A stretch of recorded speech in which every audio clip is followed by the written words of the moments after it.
OFW, mabuhay mga kababayan ko, binabati ko po kayong lahat sa ang mansulok ng mundo. Nagbabalik na naman po ang inyong lingkod, maganda na, and for today's video po, tatalakayin ko po sa inyo ang cost of living sa United Arab Emirates, Dubai man, or Abu Dhabi as an OFW. But before we start po, I would like to share to all of you the exchange rate for today. As of now, I am recording this video, September 21, 2024 po. 1 dirham is equivalent to 15.15 Philippine peso.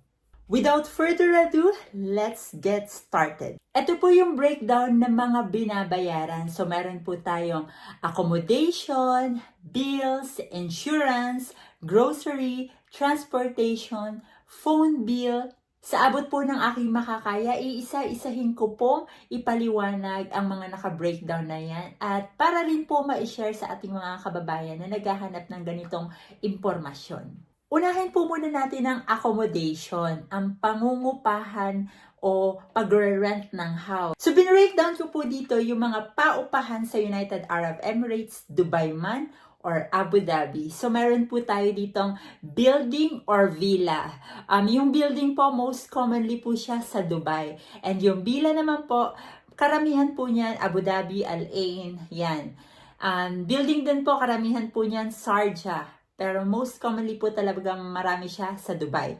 Okay, so ito po yung mga commonly pinapaupahan sa United Arab Emirates. So meron po tayong bed space, meron po tayong partition, room, studio, apartment or flat, or villa. Okay po. So ito po yung mga pinapaupahan sa UAE bilang isang OFW or bilang bilang migrant po dito. Sa paupahan po, yung rent pricing po niya according po minsan sa location.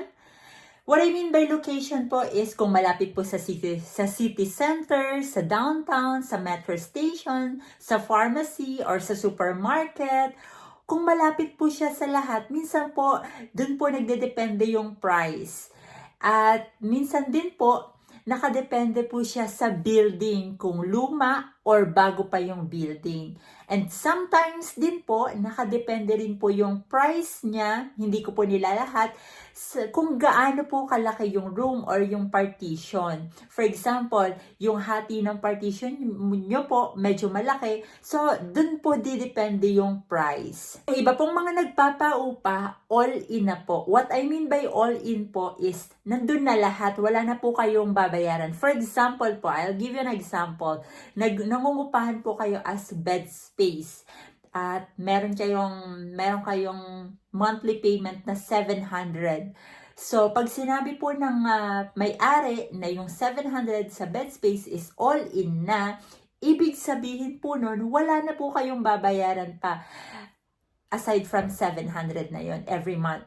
Pero, pag sinabi po ng may-ari na hindi po yun all-in, ibig sabihin magbabayad pa po kayo ng wifi or ng gas or ng water, depende po sa may-ari. So, make sure po na pag mangungupahan po kayo, lagi nyo po munang itanong kung all-in na o kung separate po ba yung bayad sa gas o separate yung sa internet o separate yung sa water. Lagi nyo pong i-clarify mga kababayan ko. Tips ko lang po sa ating mga kababayan, pag naghahanap po tayo ng uupahan, as an OFW sa ibang bansa, siguraduhin po natin comfortable po tayo. Kasi, yun po ang magiging tahanan natin for the long run po. Kasi habang nagtatrabaho tayo abroad. Kasi yun po ang magiging tahanan natin. Doon po tayo magpapahinga, doon po tayo magre-recharge ng ating mga katawan pag napagod.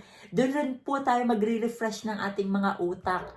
Kumbaga, so napaka-importante po na comfortable po kayo sa paupahan na hinahanap nyo. Okay po ba yon? So, binreakdown ko po ang mga paupahan at nilagyan ko na rin po ng price ang mga halimbawa ng paupahan dito sa United Arab Emirates and it applies po sa Dubai and Abu Dhabi. Okay po? So, unahin po natin ang bed space. Ang bed space po, start po ng range siya ng 550 to 900. So again, depende po sa location, depende po sa building, kung luma or bago, depende po sa laki ng kwarto, kung saan po yung bed space. Depende po sa room, sa laki, at kung ilan po kayo doon. So, nakadepende po yan. Again, nakadepende po sa location, sa building, at sa laki ng room na papipili nyo. Okay po? Pangalawa po is partition. Start po ang range na ng 1,000 to 1,800. Yes po. Depende rin po yan sa laki, again, and sa location, and kung couple po kayo o kung mag-isa lang kayo. Alright po? And pangatlo is room, 1,500 to 3,500. Depende po yan kung gaano kalaki yung room at kung ilang tao po kayong mangungupahan. At meron po tayo dito studio. Ang studio po is yung parang maliit na bahay. Wala siyang room, pero kompleto siya. Meron siyang kusina, banyo, everything. May salon, pero wala siyang room. Yung iba merong mga room, may mga hati. At yung iba wala. Depende po sa studio type.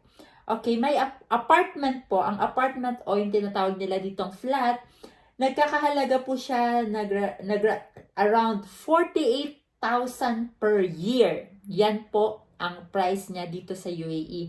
Or villa, ito marami nito sa Abu Dhabi. 38,000 a year. So yung apartment or yung flat, kung tawagin nila dito, yung apartment, sa loob ng apartment, minsan kadalasan may 3 o 4 na room at may 2 banyo. Depende po yan kung gaano kalaki. Ganun din yung villa. Meron siya minsan 2 o 3 room, tapos 2 banyo. So, iyon po ang breakdown ng mga paupahan sa United Arab Emirates. Sana po na nakakapulutan nyo po ng aral at nakaka-share ako ng magandang impormasyon sa ating mga kababayan dahil sharing is caring. Alright, so pag-usapan naman natin ang bills, okay? Pero ngayon, pag-usapan muna natin ang bills sa Dubai, alright? Okay, sa Dubai, may tinatawag na DEWA. Ano nga ba ang DEWA? To all of you wondering, DEWA stands for Dubai Electricity and Water Authority. At ang katapat ng DEWA sa Abu Dhabi ay ang tinatawag na ADDC. ADDC stands for Abu Dhabi Distribution Company. Okay, so let's discuss it na po. Sa mga paupahan po kasi, may mga included at may mga not included. So, lagi po nating itanong sa ating mga landlord. By the way, landlord po, yun po yung tawag o term dito sa UAE ng mga may-ari ng mga paupahan o yung mga nagpapaupa, kumbaga. Yan, landlord. Ang ganda, no?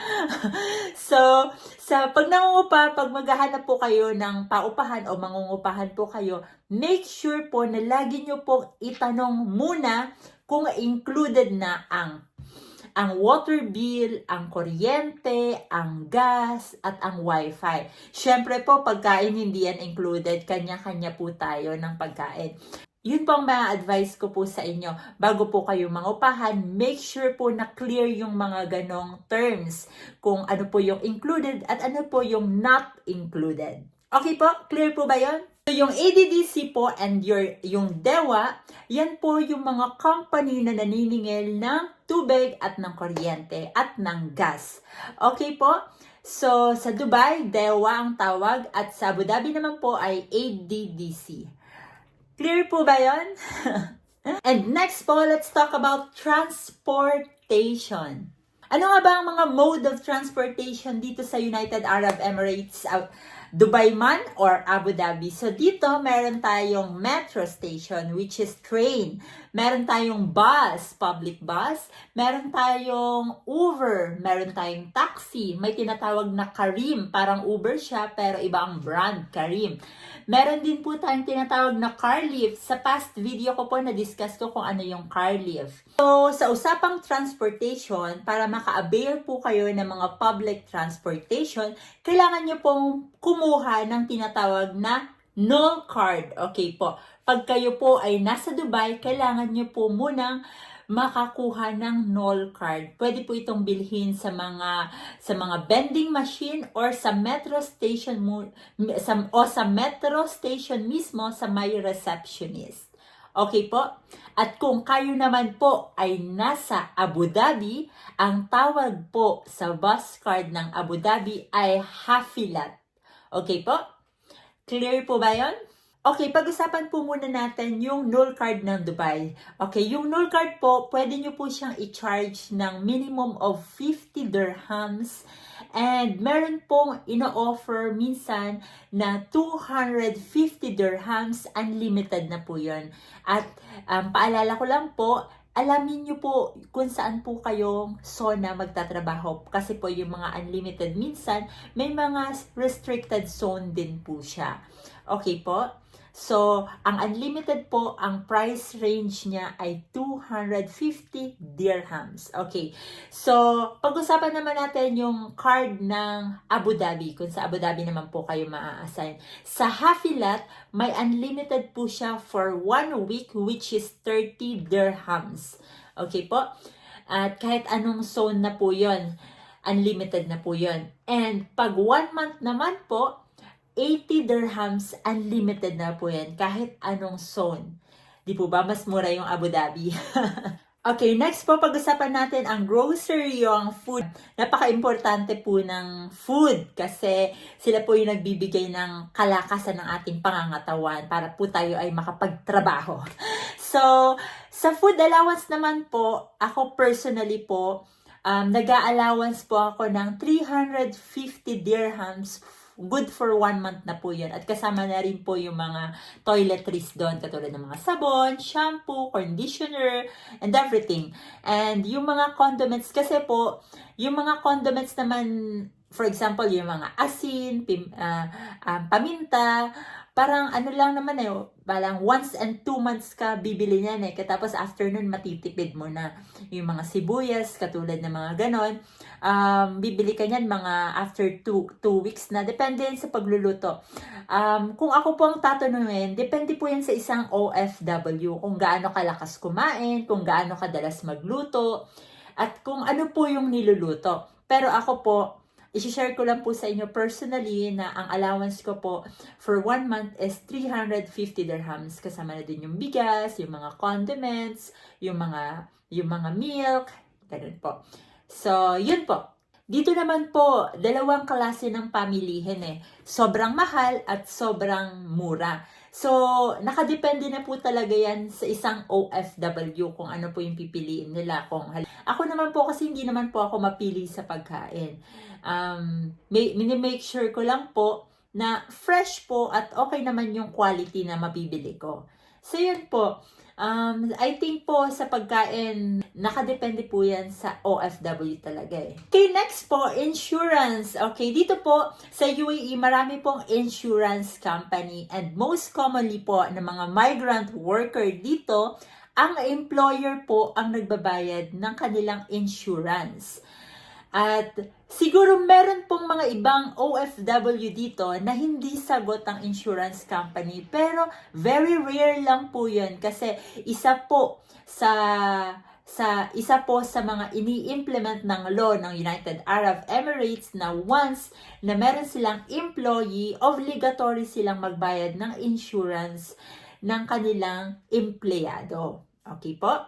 So, pero pag kukuha po kayo ng private, for example po, may family kayo dito, or buntis po kayo, or may nanay po kayo dito, nagre-range po ang insurance per 1 month is 150 dirhams po na kailangan nyong bayaran.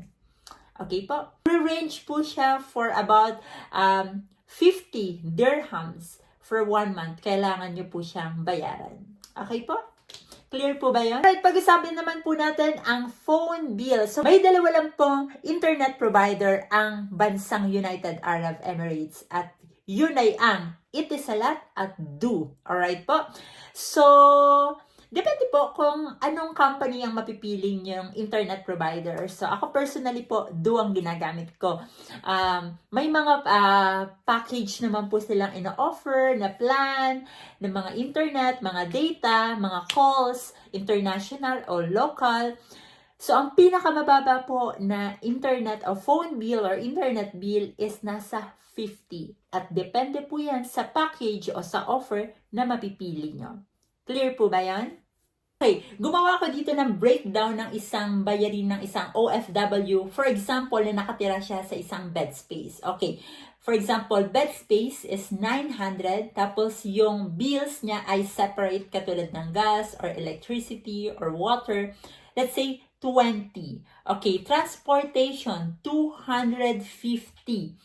And for example, food, 350.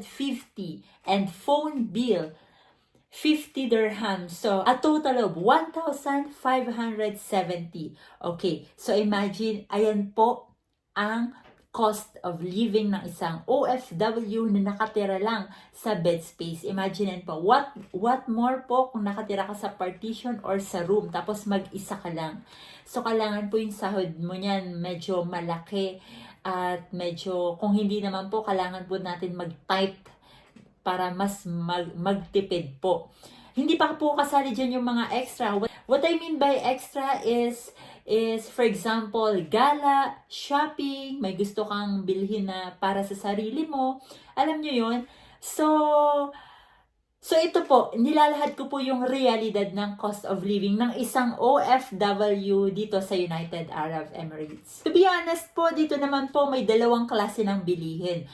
Mahal, sobrang mahal, at sobrang mura. Pwede naman po kayong bumili ng mga mura lang, ng hindi ganong, pero depende po yun na, hindi ko po nilalahat. Depende po talaga sa isang OFW. Yun nga po yung nabanggit ko, sobrang mahal kasi nasa UAE po, lalo na po sa Dubai, marami pong mga brand items po na mga tinitinda. So yun lamang po.